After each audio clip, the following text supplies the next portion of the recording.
Hello guys, welcome back to my channel.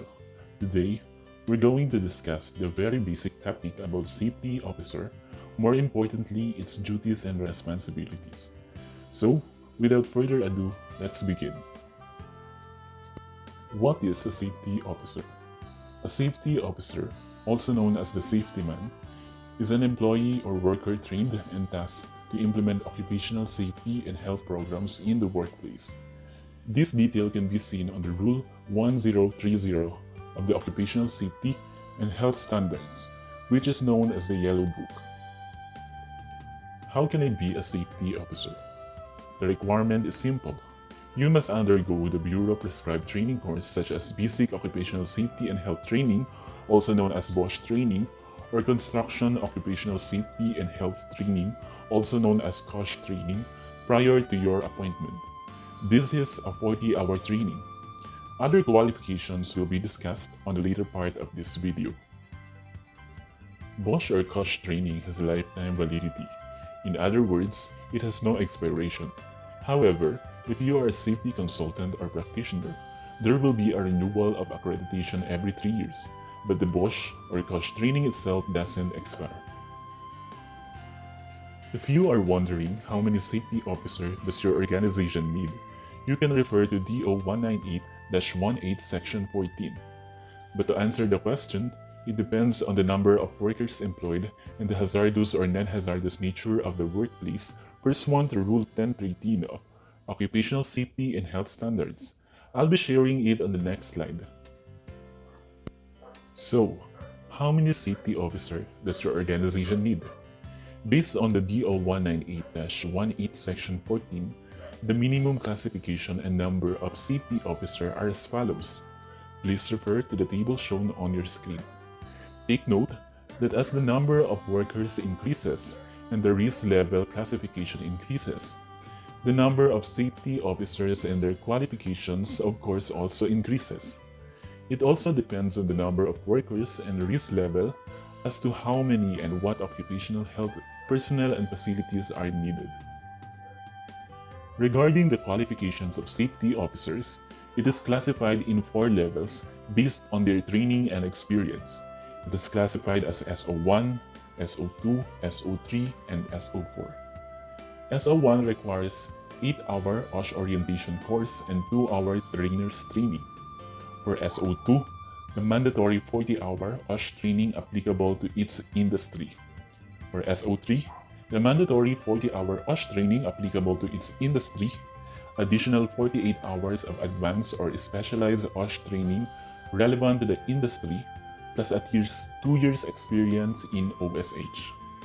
For SO4, the mandatory 40-hour OSH training, additional 80 hours of advanced OSH training course, a total of 320 hours OSH-related training or experience, and of course, actual experience of 4 years.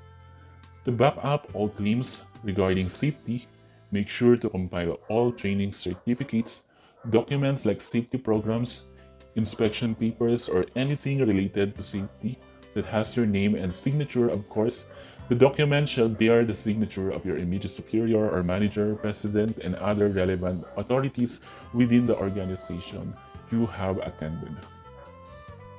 Moving forward, here are the main duties and responsibilities of a safety officer. The principal function of safety officer is to act as the employer's principal assistant and consultant in the application of programs to remove the hazards from the workplace and to correct unsafe work practices. A safety officer serves as a secretary to the Health and Safety Committee, wherein he or she shall prepare minutes of meeting, report status of recommendations made, notify the members of the meetings, then submit to the employer a report of activities of the committee, including the recommendations made. In short, create a summary or records of topics and issues raised during the meeting and also the actions and recommendations made during the meeting. Usually, issues raised within the month are verified on the next month. We can further discuss this one on another video, so just let me know if you are interested. These are the other duties and responsibilities of the safety officer, but I will not read it anymore as this can be seen or read in various references. But to explain it on my own words, safety officer encourages and requires all process owners within the establishment to identify the hazards involved in their workplace. Once identified, controls must be implemented to mitigate or prevent potential effect. Controls can be administrative, engineering, or provision of PPE respectively. Effectiveness of the controls must be monitored by the safety officer. The effectiveness can be determined through safety performance. To simplify, if accidents don't happen, the existing controls are effective. On the other hand, if accidents happened, investigation and root cause analysis shall commence under the supervision of the safety officer. Once root cause has been identified, corrective action must be implemented. The provided corrective action must be reviewed by the safety officer. Once verified or reviewed that the corrective action is sufficient, this must be implemented. After implementation, effectiveness must be determined. How are you going to do that? You just need to determine if the accident will not reoccur. If the accidents did not reoccur, it means that the corrective action is effective. All incident happened or any other safety performances must be reported to the top management within your establishment and of course to DOLE.